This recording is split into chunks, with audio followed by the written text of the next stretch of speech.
We've talked about this for many months, and of course, we're continuing to keep you updated on it. The online car dealer Carvana now facing a lawsuit in federal court. It's over those ongoing problems getting the titles to people after they bought their car. All of a sudden, it's not even there, or they don't even get the car. Right, and this comes on the heels of months of better call banking investigations into those issues, and the state of Florida giving the dealer a deadline to get its act together.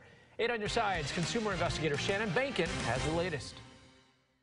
A Philadelphia consumer lawyer has filed 2 class action lawsuits, and he tells me there could potentially be hundreds, possibly even thousands of plaintiffs. For months, I've unraveled a nationwide pattern of missing titles at trendy online car dealer Carvana. The dealer is finally in hot water with regulators in multiple states. And now, for the first time, a new problem. 2 class action lawsuits filed by Philadelphia consumer lawyer Robert Coco. The class actions are intended to compensate the consumers for charges that they paid, but for which they did not receive the services they were promised. And also, hopefully, if successful, these actions will enforce those promises so they, in fact, do get permanent registration. Coco tells me he has spoken with a Carvana buyer who waited 2 years for a title. Another buyer, he says, was pulled over for a speeding ticket and then temporarily held by police because of the illegal tag provided by Carvana.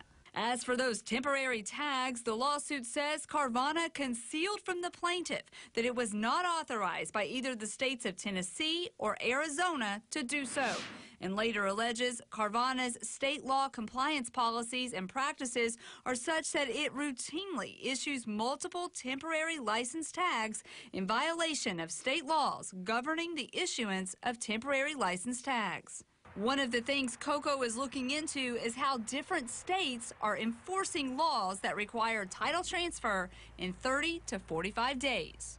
Do you think Carvana is getting a pass here because of their size? As far as my knowledge of Carvana's dealings, I couldn't say at this time whether that's the case or whether it's a structural issue with state and federal government when it deals with large entities.